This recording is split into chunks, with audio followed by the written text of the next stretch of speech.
हरिपुर नामक एक छोटे से गांव में रामू नाम का एक चरवाहा रहता था। उसके पास ढेर सारी गायें थी। वो हर दिन अपनी गायों को चराने के लिए जंगल में लेके जाता। रामू के दो छोटी जुड़वा पुत्री थी। वो दोनों बिल्कुल हमशक्लें थी। उसके माता पिता और गाय के अलावा कोई भी उन्हें पहचान नहीं पाते थे कि कौन रिंकी है और कौन पिंकी है।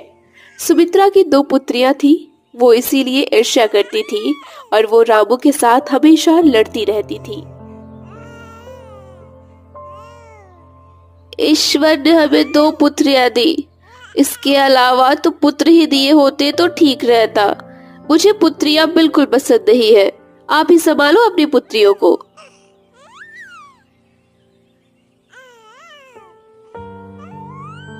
क्यों बेचारी पुत्रियों को देखकर जलती रहती हो पूरा दिन? इन बच्चों ने तुम्हारा क्या बिगाड़ा है?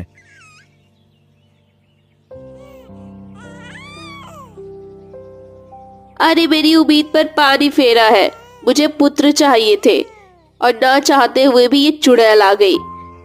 सारे दिन मेरा जान खाए जाती है। आप किसी एक को अपने साथ ले जाओ। मैं दोनों को नहीं पाल सकती। कान खोलकर सुन लो।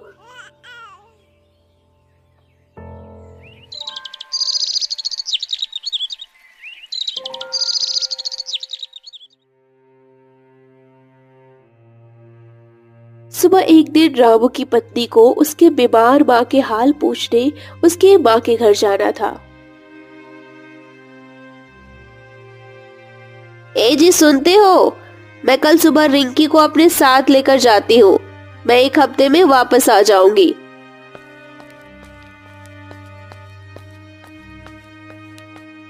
अरे हाँ भाग्यवान, ठीक है, तुम जाओ, मैं सब कुछ संभाल लूंगा और तुम जल्दी वापस आना। हाँ हाँ क्यों नहीं, मुझे सब पता है। आप तो यही चाहते हैं ना कि दूर चली जाऊं और तुम्हें छुटकारा मिल जाए। अरे भाग्यवान, तुम हर बात को ऐसा क्यों सोचती हो? ठीक है, तुम्हें ऐसा लगता है तो मत जाओ। हाँ क्यों नहीं, तुम तो यही सोचते हो कि मैं सारा दिन तुम्हारा और तुम्हारी पुत्रियों के पीछे लगी रहूं, पर मैं जा रही हूँ। अरे ठीक है भाग्यवान, अपना और रिंकी का ख्याल रखना।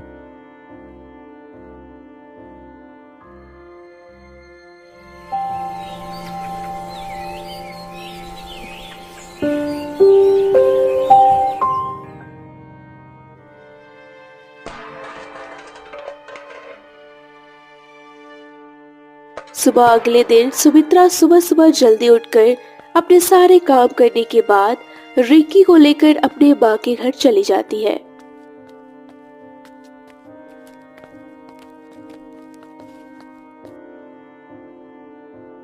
चलो जल्दी जल्दी सारे काम करके पिंकी को तैयार कर देता हूँ, फिर अपनी गायों और पिंकी को लेकर जंगल में चराने के लिए निकल जाऊंगा। जंगल में पहुंचने के बाद रामू पिंकी को लेकर एक बरगद के पेड़ के नीचे बैठ जाता है और अपनी गायों को चरने के लिए छोड़ देता है। रामू सुबह जल्दी उठने की वजह से वहां पेड़ के नीचे रामू को नींद आ जाती है और इतने में पिंकी खेलते खेलते दूर चली जाती है और गाय ने देखा तो रामू नींद मार रहा है और पिंकी खेलते खेलते ज्यादा दूर जा रही थी। अरे देखो बहनों, चलो जल्दी हम सब पिंकी के पास जाते हैं, नहीं तो वो घने जंगल में उसे कोई हानि पहुंचा सकता है।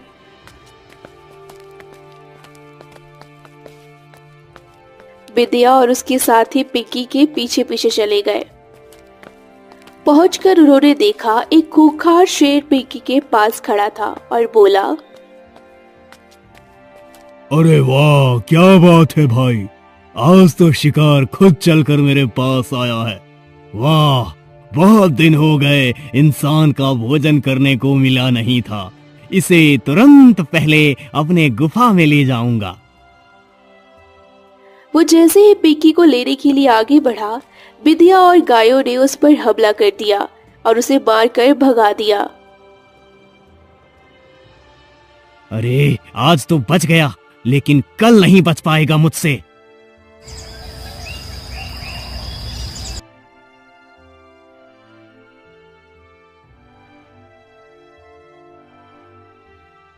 सुबह दूसरे दिन भी वो पिंकी को ले जाने के प्रयास करते, परंतु इस बार भी वो असफल हो गया और दौड़ते दौड़ते बोलता है, अरे बस करो, कितना मारोगी, मुझे चलने लायक तो छोड़ दो।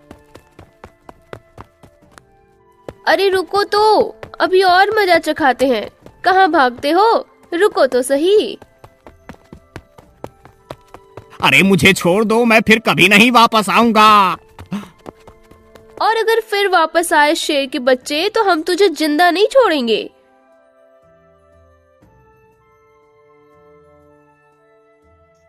शेर दुम दबा के वहां से भाग गया।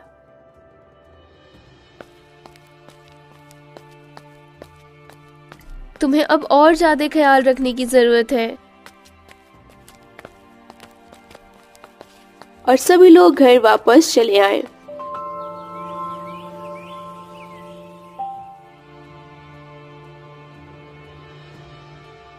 सुबह अगले दिन फिर से रामू पिंकी को लेकर गायों को चराने के लिए गया। थोड़ी देर बाद वो पिंकी के साथ बैठा था, तब अचानक जोरों की आंधी आई। अरे क्या हो रहा है, मुझे कुछ भी दिखाई नहीं देता। पिंकी, बिंदिया, तुम सब कहाँ हो? रामू ने अपने हाथों से सीता को खोजने की कोशिश की, परंतु उसे पिंकी नहीं मिली। आंधी काफी समय तक रहा। जब वो थोड़ा कम हुआ तो रामू ने देखा, अरे मेरी बेटी पिंकी कहाँ गई? और बिंदिया और सब गायें भी नहीं दिखाई दे रही है। सब कहाँ चले गए हैं? हे ईश्वर, सबकी मदद करना। रामू ने काफी समय तक इधर उधर खोजने की कोशिश की, परंतु उसे कुछ पता नहीं चला। वो मायूस होकर घर वापस आ गया। फिर कुछ देर बाद उसने देखा तो उसकी बिंदिया को छोड़कर कुछ गाय वापस आ रही थी, परंतु बिंदिया और पिंकी नहीं थी। अरे आ गई मेरी गैया, परंतु तुम्हारे साथ बिंदिया और बेटी पिंकी नहीं आई। नहीं, हम तो बड़ी मुसीबत से यहाँ तक पहुँचे हैं। बहुत देर से यही सोच रहे थे पिंकी और बिंदिया कहाँ चली गई हैं। और अगले दिन ही सुमित्रा अपनी माँ के घर से वापस लौटते समय उसके मन में ख्याल आया कि क्यों ना मेरी रिंकी को इस जंगल में छोड़ दूं। सुमित्रा कुछ दूर जाने लगी, परंतु फिर उसके मन में कुछ ख्याल आया और वो रिंकी को लेकर वापस घर की ओर चल पड़ी।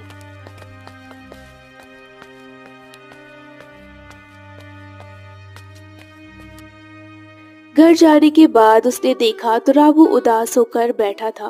उसने पूछा,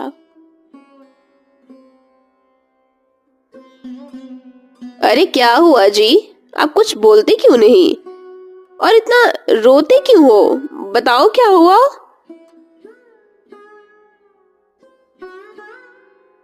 रामू रोते रोते हुए सारी बात सुमित्रा को बताता है। ये सब सुनकर सुमित्रा रोने जैसा नाटक करती है। ए जी, रोइए मत, जो होना था हो गया, अब रोने से क्या होगा?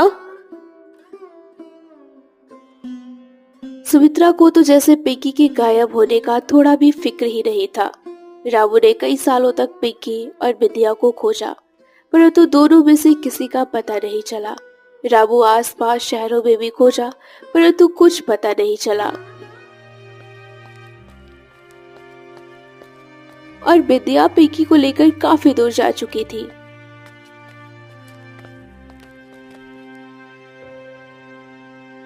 हे भगवान, क्या करूं? कुछ समझ नहीं आ रहा है। घर वापस कैसे जाऊं? जाने का रास्ता भी नहीं पता। कहाँ जाऊं? और ये छोटी पिंकी को मैं कैसे संभालूंगी? बिंदिया बहुत मायूस हो गई थी कि वो एक सही जगह पर पिंकी को लेकर गई और उसके पास वही रहने लगी। कुछ ही दूरी पर एक बड़ा राज्य था। उसका राजा सूर्य सिंह बहुत नेक और दयालु राजा थे। परंतु उनकी कोई औलाद नहीं थी। उनकी पत्नी चंद्रलेखा को लोगों की बातें सुन सुनकर परेशान हो गई थी। महाराज, कब तक हम दोनों ऐसे निसंतान रहेंगे? क्या हमारी किस्मत में कोई औलाद नहीं लिखी है? क्या हम कोई बच्चा गोद नहीं ले सकते हैं महाराज? आप आज ही कोई बच्चे को गोद लेने के बारे में सोचिए, ताकि हम लोगों के तानों से हमेशा के लिए मुक्त हो जाएं। हाँ, तुम ठीक कहती हो रानी चंद्रलेखा।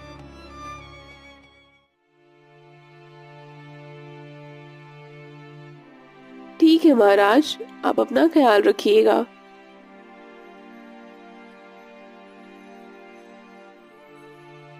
आप चिंता मत करिए रानी, मैं जल्द वापस लौटूंगा। राजा सूर्य सिंह रानी चंद्रलेखा का कहा हुआ वचन पूरा करने के लिए बच्चों की खोज में काफी दूर चले जाते हैं।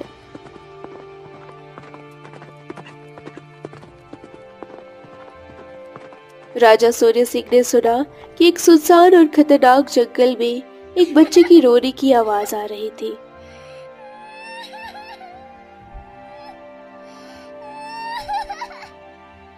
अरे, इस समय इस जगह पर बच्चे की आवाज कहां से आ रही है? राजा सूर्य सिंह महाराज अपने घोड़े से उतरे और जिस ओर से बच्चे की आवाज आ रही थी उसी तरफ जाने लगे। थोड़े समय बाद राजा उस जगह पर पहुंच गए जहां से आवाज आ रही थी और वहां पहुंचे और देखकर चौंक गए। उन्होंने देखा कि एक गाय एक छोटे से बच्चे को दूध पिला रही थी।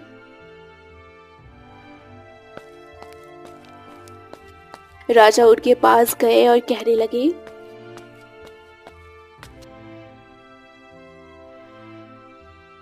हे माता, आप कौन हैं और इस खतरनाक जंगल में इस बच्ची के साथ क्या कर रही हैं?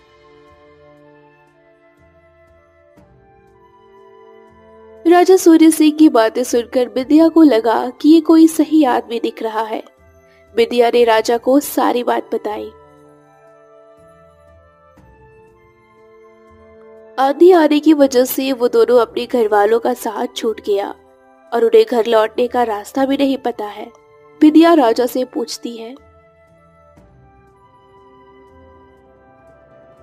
परंतु आप कौन हैं?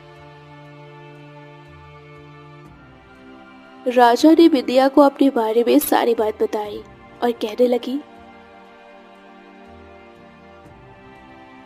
आप कहो तो मैं इस छोटी बच्ची और आपको अपने साथ राजमहल में लिए चलता हूँ। इस शिशु को मेरी पुत्री की तरह रखूंगा और जब बड़ी हो जाएगी तो राजकुमारी बनाऊंगा और मैं आपको भी अपने साथ अपने राजमहल में पूरे ध्यान से रखूंगा।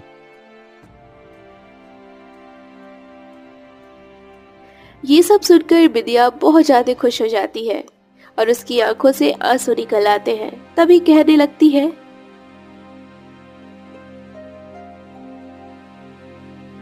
हे राजन, आज ईश्वर ने हमारे पास आपको भेजा है, नहीं तो मैं इस छोटी बच्ची को कितने दिन तक अपने पास रखती।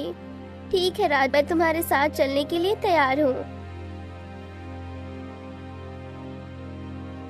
राजा सूर्य सिंह तो बहुत ही मन ही मन में खुश हो रहे थे और पिंकी को अपने हाथों में ले लिया। विद्या और पिंकी को अपने राजमहल में ले गए।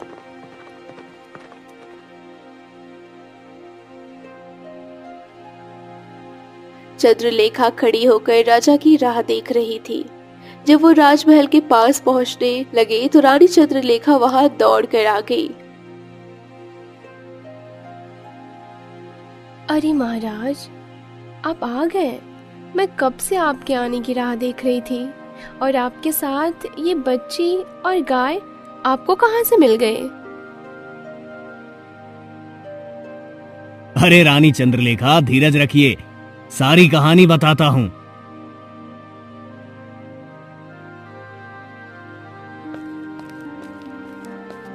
राजा ने अपने सैनिकों को बुलाया और विद्या गाय को महल में रहने का और खाने पीने की व्यवस्था करने का आदेश दिया।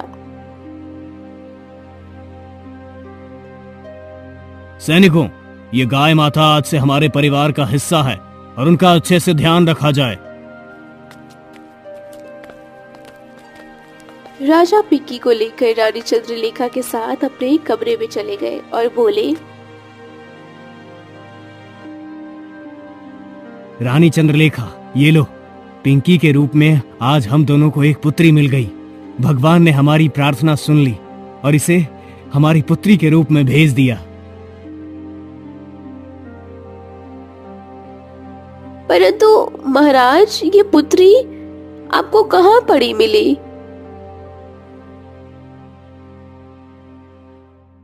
राजा ने रानी चंद्रलेखा को बताया कैसे उस भयानक जंगल में उन्हें वो बच्ची और गाय मां मिली।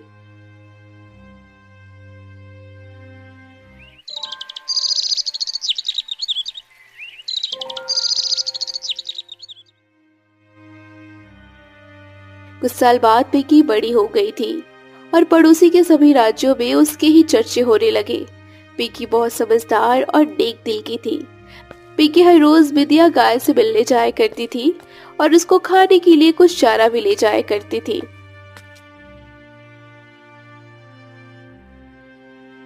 अरे भाई, राजकुमारी पिंकी कितनी दयालु है। वो अपने माता पिता के साथ पूरे प्रजा के बारे में सोचती है।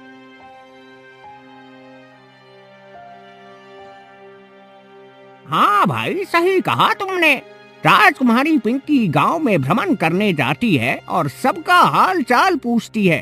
अगर किसी को कोई दिक्कत है तो वो मदद भी करती है। माँ, ये लो, आज मैं आपके लिए हरे हरे घास लेकर आई हूँ। बेटी पिंकी, तुम मेरा कितना ख्याल रखती हो। भगवान तुम्हें हमेशा सुखी रखे। ऐसा बोलकर विद्या सोचने लगी, हे भगवान, पता नहीं रामू और सुमित्रा का पिंकी बिना क्या हाल हुआ होगा। पिंकी भी इतनी बड़ी हो गई होगी। ईश्वर जाने पुत्री पिंकी अपने असली माता पिता और बहन को कब मिल पाएगी या फिर नहीं भी मिल पाएगी। अच्छा ठीक है विंध्या माँ, मैं चलती हूँ। गांव में भ्रमण करने जाना है। पिंकी बेटी, आज मेरा घूमने का बहुत मन कर रहा है, तो मुझे भी अपने साथ ले चलो बेटी।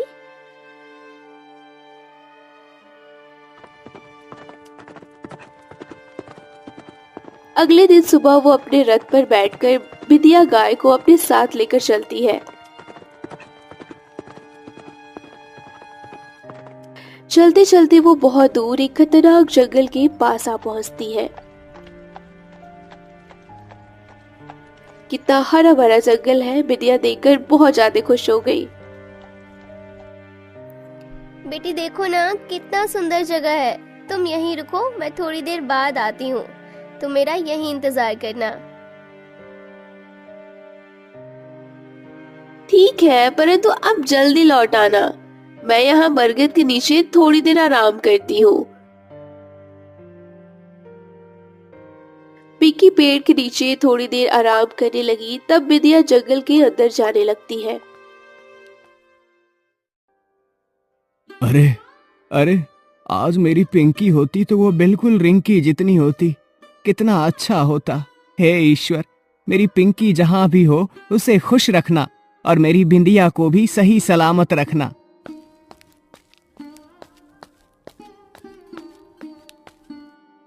क्या बात है पिताजी, आप कुछ मायूस दिख रहे हैं। कभी कभी मुझे लगता है कि आप मुझसे कुछ छुपा रहे हैं। बताइए ना पिताजी, क्या बात है। अरे नहीं बेटी, ऐसी कोई बात नहीं है। बस वो हमारी बिंदिया गाय जो थी वो याद आ रही थी तो सोच में पड़ गया था। रामू हमेशा विद्या की बात करके रिक्की की बातों को टाल देता। रामू ने रिक्की को कभी नहीं बताया कि उसकी एक हमशक्ल बहन भी थी।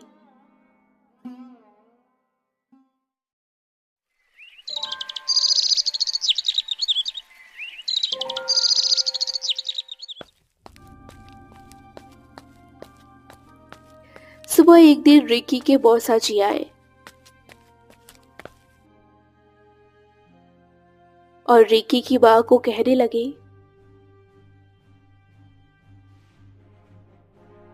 क्या मैं कुछ दिनों के लिए रिंकी को अपने साथ ले जाऊं?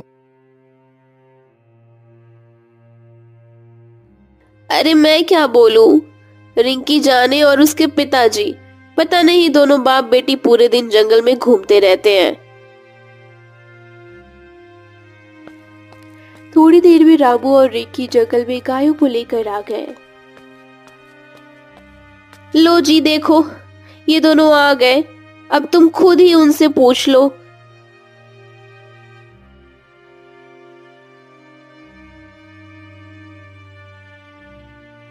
क्या मैं कुछ दिनों के लिए रिंकी को अपने साथ ले जाऊं? अरे नहीं भाई साहब, मैं रिंकी को नहीं भेज सकता। पिताजी, मुझे मौसा के घर जाने दीजिए ना, मैं जल्द घर लौट आऊंगी। ठीक है भाई साहब, हम कुछ ही दिनों में रिंकी को आपके पास सही सलामत पहुंचा देंगे, आपको घबराने की जरूरत नहीं है। ठीक है, जाओ बेटी, परंतु अपना ध्यान रखना और अकेले कहीं नहीं जाना।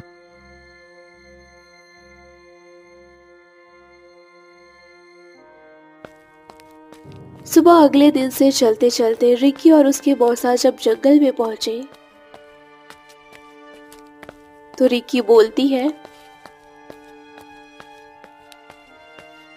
मौसा जी, यहाँ कुछ समय ठहरते हैं, मुझे पानी पीना है और भूख भी लगी है। ठीक है रिंकी बेटी, ये ले, तेरी माँ ने मुझे ये 2 फल दिए हैं, यहीं बैठकर खा लेते हैं, चलो।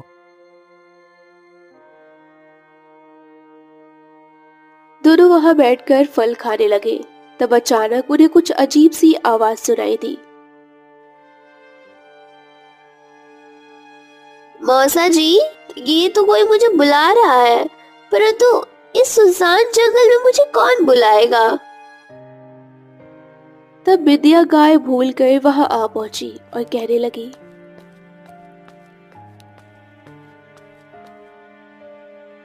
बेटी रिंकी, तू कैसी है? रामू और सुमित्रा कैसी हैं?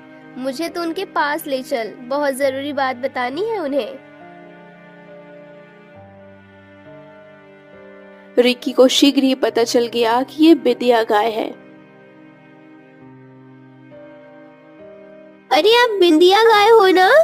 पिताजी हमेशा आपकी बातें करते रहते हैं, आपको देखकर वो बहुत ज्यादा खुश होंगे। चलो मैं आपको उनके पास ले जाती हूँ। तुरंत रिकी और उसके मौसा जी विद्या गाय को लेकर वापस अपने घर आ जाते हैं।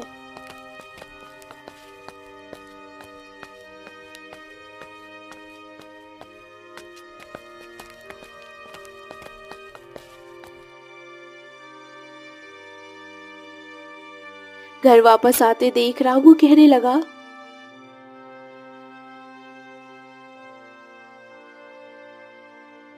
अरे बेटी रिंकी, तुम लोग क्यों वापस आ गए घर?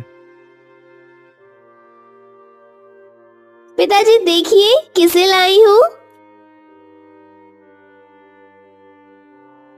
विद्या ने रामू को सारी बात बता दी और उसने कहा, पिंकी अभी जिंदा है और वो राजकुमारी बन चुकी है।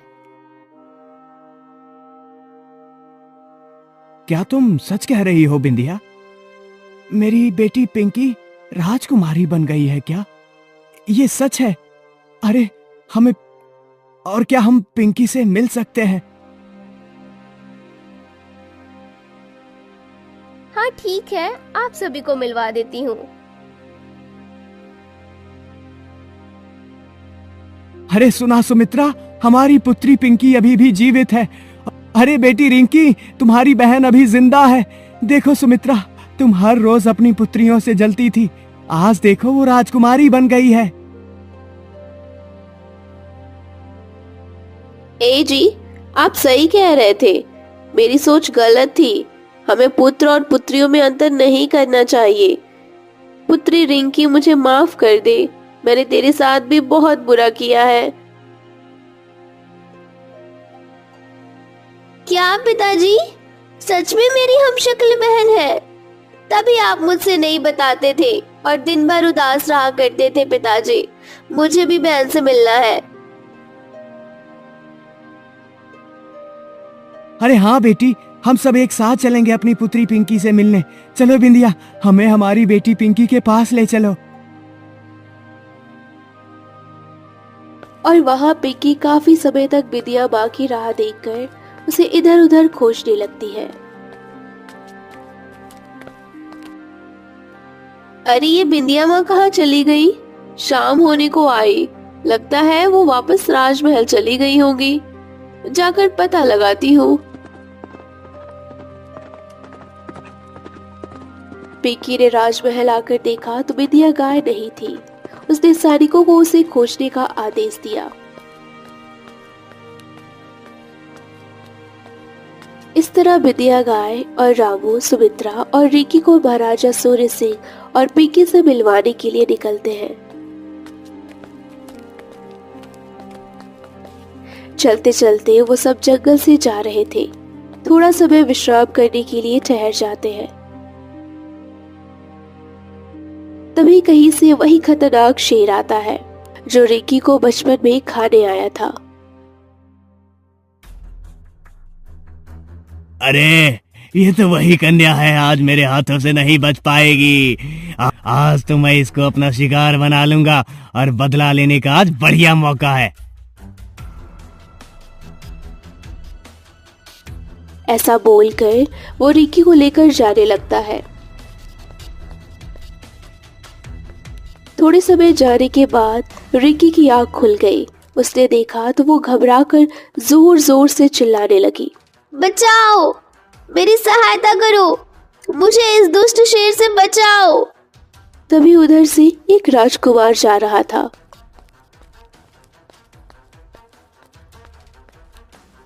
अरे ये तो राजकुमारी पिंकी है, परंतु राजकुमारी ऐसे साधारण कपड़ों में यहाँ क्या कर रही है? अरे ओ दुष्ट शेर, छोड़ दे, नहीं तो मैं तुझे जिंदा नहीं छोड़ूंगा। अरे ओ मूर्ख इंसान, मुझे क्या मारेगा? अच्छा होगा तू यहाँ से चले जा, वरना जान से हाथ धो बैठेगा।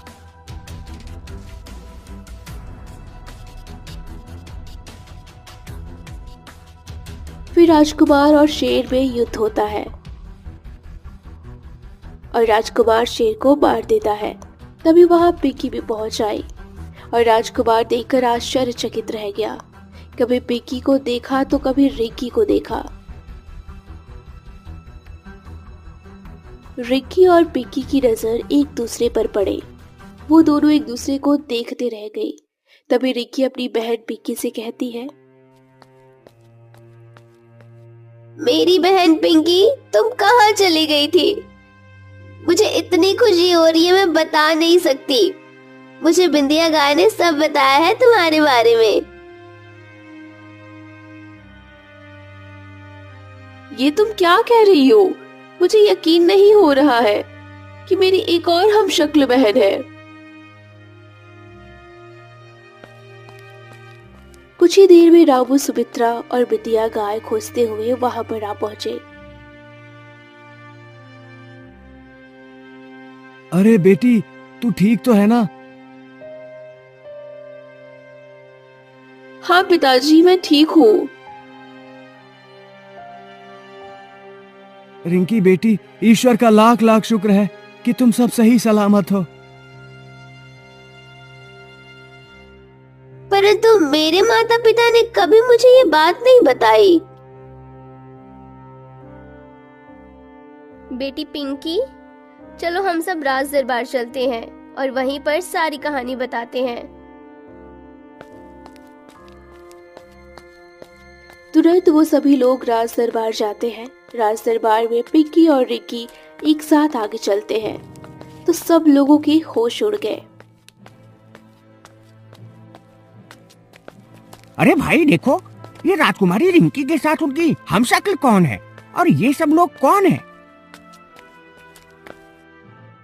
हाँ भाई, मुझे भी ये सब सपना लग रहा है। रिंकी सबको लेकर राज दरबार में चली गई। जैसे ही सब लोग अंदर पहुंचते हैं तो रिंकी और पिंकी को देखकर आश्चर्यचकित रह जाते हैं। कि ये तुम्हारे साथ कौन है?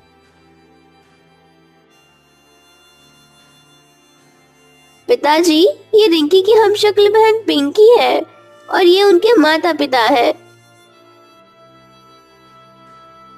राजा और रानी पहले तो ये सोचकर दुखी हो जाते हैं कि कहीं वो रिंकी को खो ना दे, परंतु बाद में राजा उनके स्वागत के लिए जाते हैं और रामू को गले लगा लेते हैं।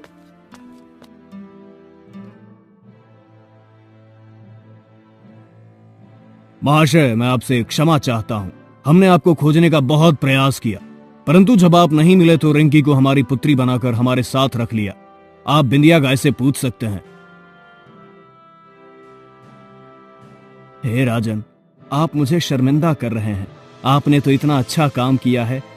मुझे बिंदिया ने सारी बात बताई। मैं आपका जितना धन्यवाद करूं उतना कम है। आज मैं पूरे राज्य में यह घोषणा करता हूं कि अब मेरी एक नहीं दो पुत्रियां हैं और दोनों पुत्रियों का नाम पिंकी और रिंकी है। इस तरह राजा सूर्य सिंह और उनकी दोनों पुत्रियों के साथ साथ उनके माता पिता और बिंदिया गाय राजमहल में खुशी खुशी अपना जीवन व्यतीत करने लगे।